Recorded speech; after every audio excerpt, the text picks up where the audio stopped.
ওকে নিজের মেয়ের মতো যত্ন করে রাখবি, ওর দায়িত্ব নিবি, কথা দে। এতদিন আমি ওর খেয়াল রেখেছি, কিন্তু আমি চলে যাবার পর ওর দায়িত্ব তোকে নিতে হবে।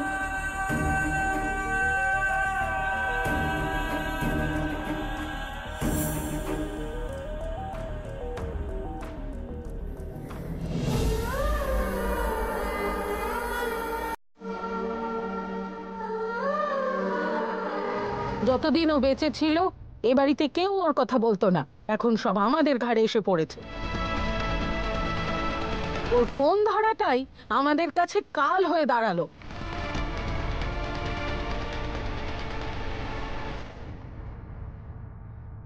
মৃত্যু পথযাত্রী বলে তুমি ওর হাতে হাত রেখে কথা দিয়েছো, আর সেই কথা রাখতে হবে? মা 4 দিনের জন্য গেছিল, তাতেই আমার মেয়ের কতটা কষ্ট হয়েছিল, কত কেঁদেছিল ও আমায় ছাড়া। আর অয়না চাইলে কখনো আর নিজের মাকে ফিরে পাবে না। তাহলে একবার ভাবো ওর এখন কতটা কষ্ট হচ্ছে, কি করে থাকবে ও মাকে ছাড়া।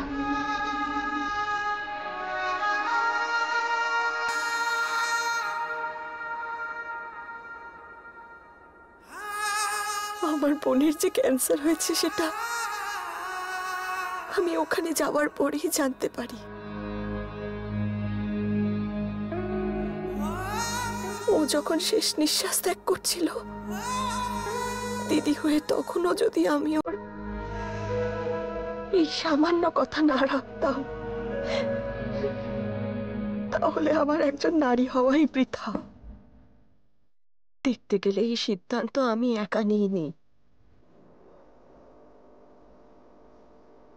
আমার বিশ্বাস ছিল আমার পরিবার আমায় বুঝবে, তাই আমি কথা দিয়েছিলাম। এই কথা শুনে যে কারো মন গলে যাবে। আমরা তো মানুষ, তাই না? হ্যাঁ,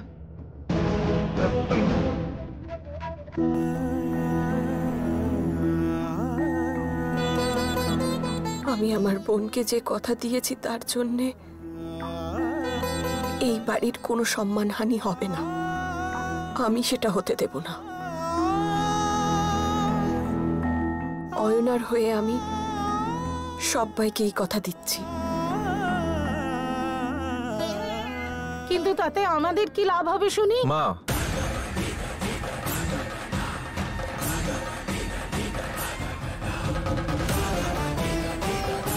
আমি চাই না এই বিষয়টা নিয়ে কেউ কোনো কথা বলুক। চোখের জল মুছে নাও।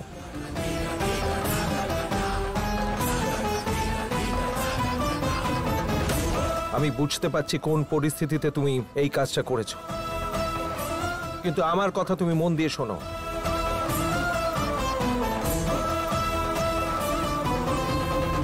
যদি আমাদের সাথে ওকে থাকতেই হয়, আমাদের নিয়মে থাকতে হবে, না হলে শহরে চলে যাবে।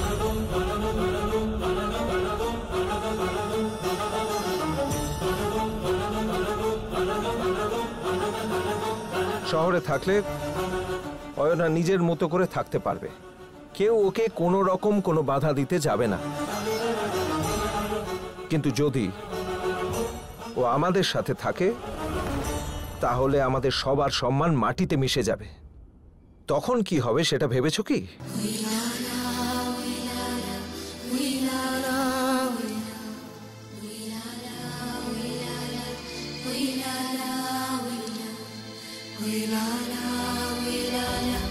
ও কোনো ভুল করলে মাসুল কে গুনবে? ও ভুল করলে আমি ওকে ছেড়ে আসবো। যদি আখি ওর সঙ্গে থেকে ওর মতো হয়ে যায়? এসব তুমি কি বলছো? তুমি খুব ভালো জানো আমি ঠিক কি বলতে চাইছি। আখির বড় হওয়া আর অয়নার বড় হওয়ার মধ্যে তফাৎ আছে। আর এই সব কিছু জেনেও তুমি কি করে প্রতিজ্ঞা করলে?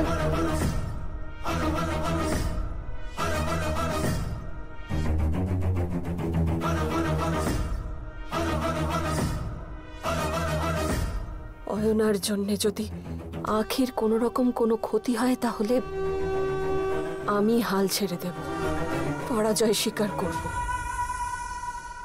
শুধু তাই নয়, আমার বোনের কাছে কড়া প্রতিজ্ঞাটুকুও যদি আমি রাখতে না পারি, তাহলেও আমি পরাজয় স্বীকার করে নেব।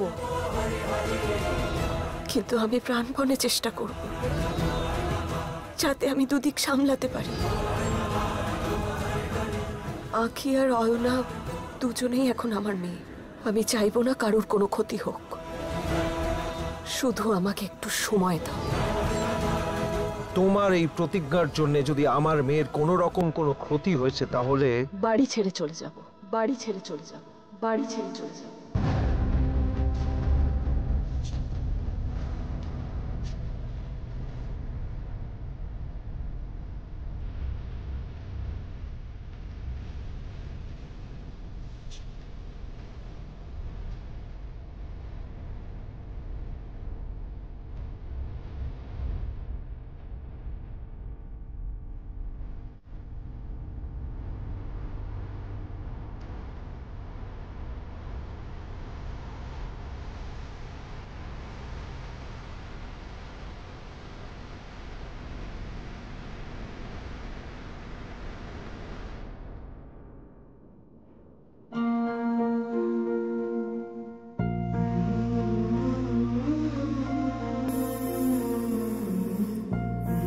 মাথা ঠিক করে মুছে নিয়েছিস তো?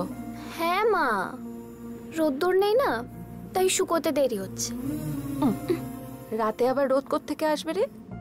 এসব কথা বলিস বলেই সবাই তোকে বোকা মনে করে। ঘোর দেখি। মা, বাবা বাড়ি থাকলে না মনে হয় রাত্রেবেলাও গরম পড়েছে। এমনটা কেন মা?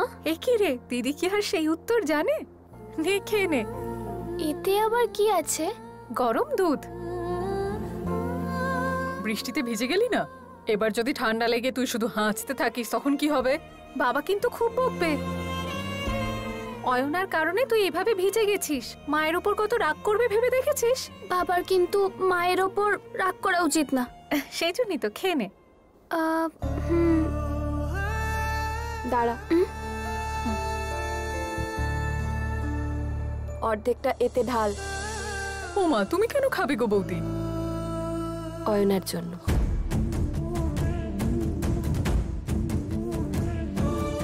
দিদি, ও কিন্তু খুব রেগে থাকে, এটা কি ও খেতে চাইবে?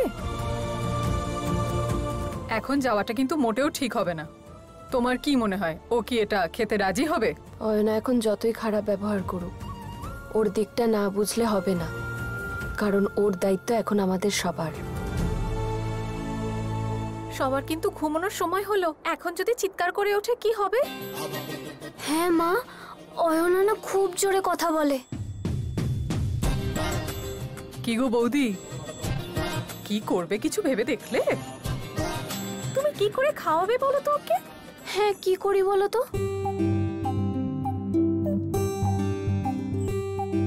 চেষ্টা তো আমাকেই করতে হবে, তাই না? সে ঠিক আছে, যাও, কিন্তু যা করতে চাইছো সেটা খুব সাবধানে করো, বুঝলে? ও কিন্তু মোটেও আমাদের আঁখির মতো এত শান্ত নয়। কিন্তু ওকে এই বাড়িতে থাকতে দেবার পারমিশন ঠিকই পেলে। সত্যি মা? আমাকে দাও, আমাকে দাও। এই খুশির মুহূর্তে অয়নার জন্য এই দুধটা আমি নিজে নিয়ে যাব। শোন না, হ্যাঁ,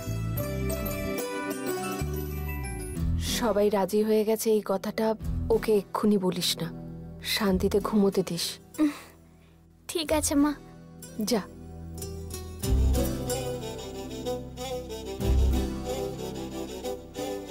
তোমার তো দিদি নিজের বোনের মেয়ে এখানে থাকছে ভেবে নিশ্চয়ই রাতের ঘুম উড়ে গেছে বলো? বৌদির বোনের আরেক রূপ তো বৌদির চোখের সামনেই আছে, তাহলে আর ঘুম হবেই বা কি করে?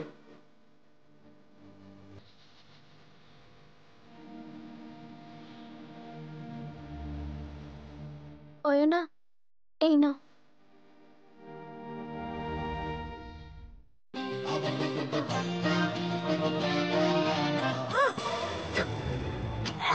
আর এটা কি দিলে?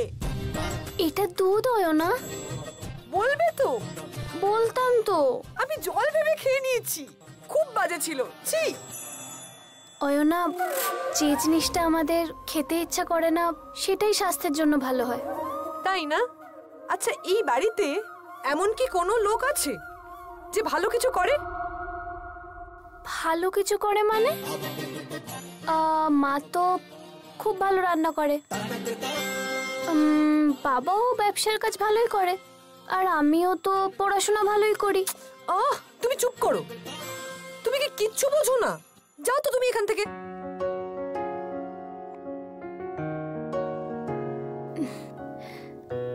আরে যাও।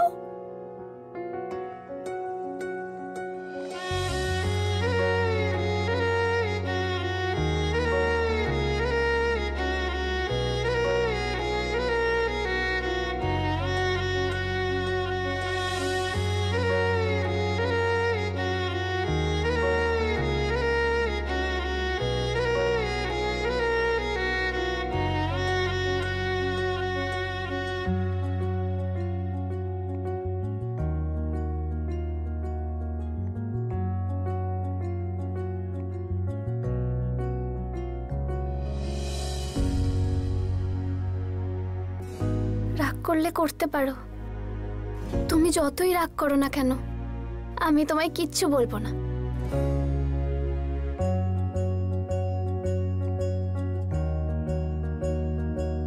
তুমি আমাকে মৃত্যুর হাত থেকে বাঁচিয়েছ অয়না, তোমার এই উপকার আমি কোনোদিন ভুলতে পারবো না। Thank you অয়না।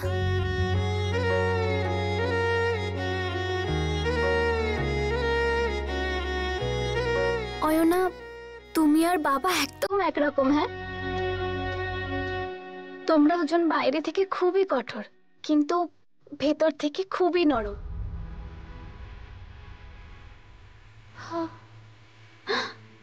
কাল আমি তোমাকে একটা খুব ভালো নিউজ দেবো অয়না, তারপরে আমরা দুজনে মিলে খুব আনন্দ করব, সবাই একসাথে মিলেমিশে থাকবো। ঠিক আছে? Good night.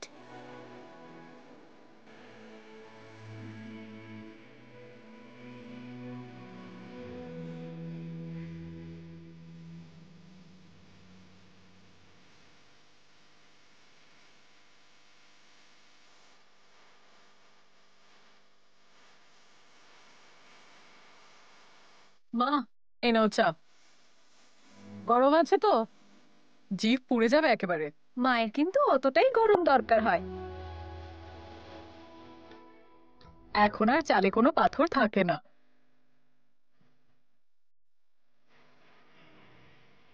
এখন তো বিজয়ের জীবনে ফরেন থেকে একটা বড় পাথর এসে পড়েছে, সেই জন্যই চাল বাচ্ছি, যাতে মুখে অন্তত পাথর না পড়ে।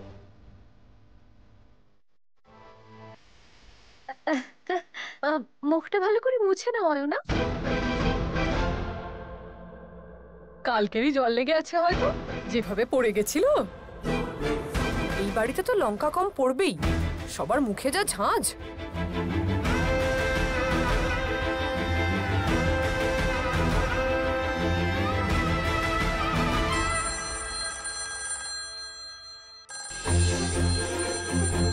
কে ফোন করছে?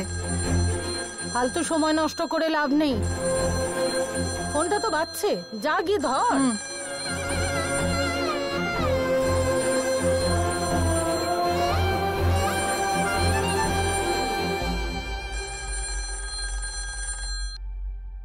হ্যালো। হ্যালো মা, কেমন আছিস রাতুল? ভালো আছিস তো? বাড়ি থেকে আমি এত দূরে আছি, কি করে ভালো থাকবো? এইসব বলে যদি পরীক্ষায় কম নাম্বার পাস, মামা তোর কানটা ধরে ছিঁড়ে দেবে। ফার্স্ট ক্লাস পেয়ে পাশ করব। কবে আসবে বলছে? দিদাকে বলে দাও এই রবিবারে আসছি। ঠিক আছে মা, কাল কথা হবে। এটা আমার বন্ধুর ফোন, আর চার্জও কম আছে। রাখি কেমন? আচ্ছা, ভালো থাকিস। হ্যাঁ, রাখলাম।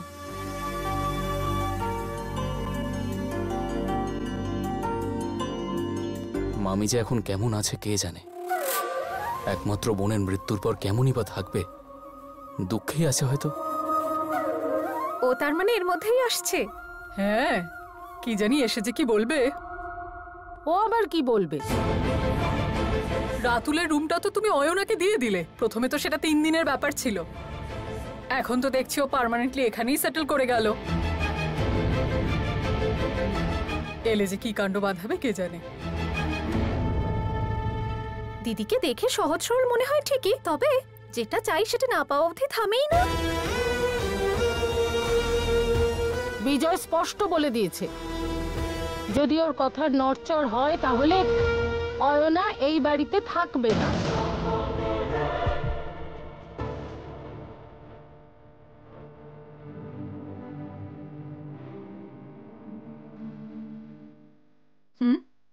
এই নাও চা।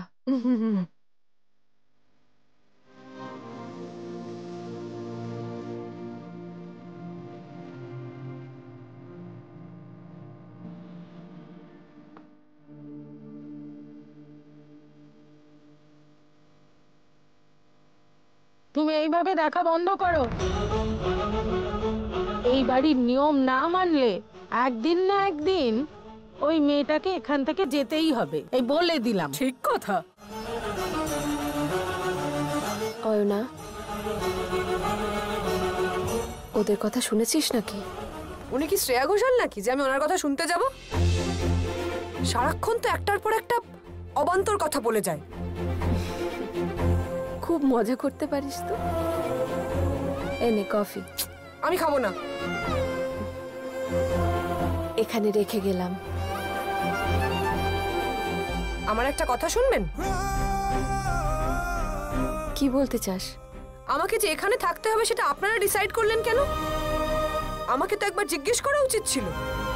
আমি যেমন তোদের বাড়িতে ছিলাম তেমনি তুইও এখানে থাক। না, পারেন না, একবার জিজ্ঞেস তো করতেন। অয়না, মানছি তোর রাগ হয়েছে, কিন্তু একবার মায়ের শেষ ইচ্ছেটা ভাব। এই সেন্টিমেন্টের ফাঁদেই তো পড়েছি।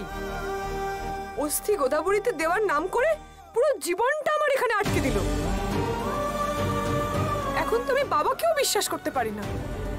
এত রাগ করে না মা। অনেকে অনেক রকম কথা বলবে, সহ্য করে নিতে শেখো, অভ্যেস হয়ে যাবে। অভ্যেস হয়ে গেলে অযোধ্যা কি পাল্টে যাবে নাকি? আমার দ্বারা হবে না। কফিটা ঠান্ডা হয়ে যাচ্ছে, খেয়ে নিস। আমার কথা তো কেউ শুনতেই চাইছে না দেখছি।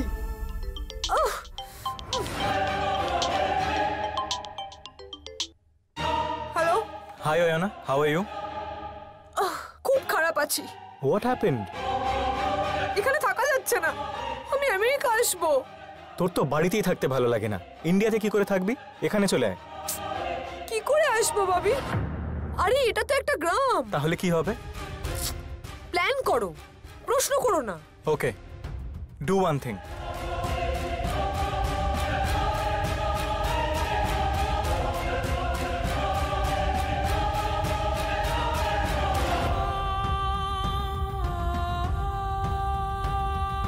খুব ভালো।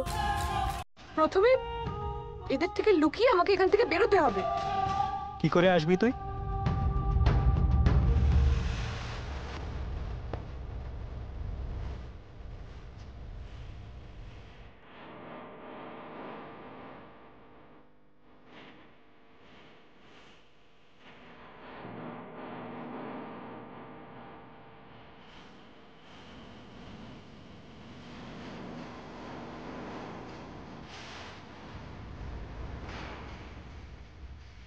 একটা তো রাস্তা আছে ববি।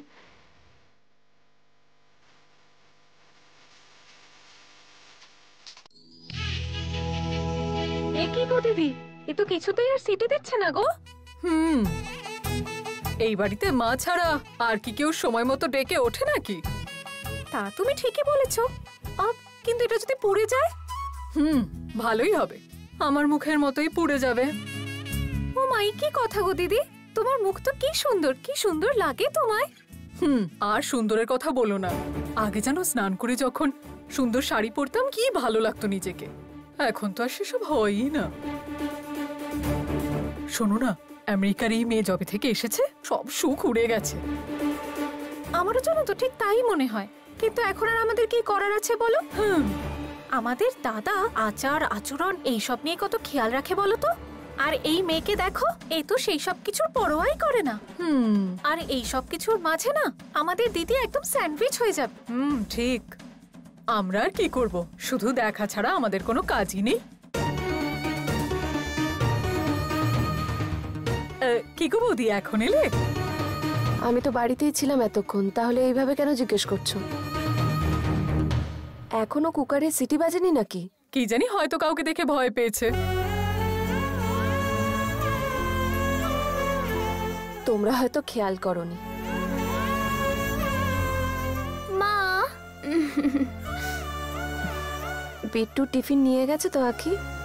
হ্যাঁ মা, বিট্টু দুধও খেয়ে নিয়েছে। ওটা নষ্ট হয়ে গেছে, অন্য একটা দিচ্ছি, দাঁড়া। এই কিরে আখি, তুই তো শুনলাম সবাইকে খাওয়ানোর দায়িত্ব নিয়েছিস। সে খেয়েছে? না পিসি, ওর খাবার রাখা হয়নি, আর ওকে খেতে ডাকাও হয়নি, তাই না? তাহলে ও কি করে খাবে? যা ওকে ডেকে নিয়ে। হ্যাঁ আমি, না না আমি যাব না। ঠিক আছে, আমি ডেকে আনছি। আচ্ছা পার্বতী, রান্না করার আগে অয়নাকেও একবার জিজ্ঞেস করে নিও। পিৎজা বার্গার যে মেয়ে খায় তার কি আমাদের রান্না ভালো লাগবে? বাড়ির খাবারের স্বাদ মন্দিরের প্রসাদের মতো হয়, কারুর খারাপ লাগবে না। এ কি বৌদি, কিন্তু ও যদি মুখের ওপর না বলে দেয় আর খেতে না চায়, তখন আমরা কি করব? বুঝতে পেরেছি। রাতুল কবে আসবে রে আখি? 2-1 দিনের মধ্যেই বাড়ি ফিরে আসবে মা। ততদিন অবধি তুই অয়নাকে বরং রাতুলের রুমেই থাকতে বল, বুঝলি? কি বললে পিসি, বুঝতে পারলাম না। তোকে আর বুঝতে হবে না। রাতুল আসার আগেই আমি অয়নার জন্য অন্য একটা ঘর ব্যবস্থা করে দেব। হ্যাঁ ঠিক আছে।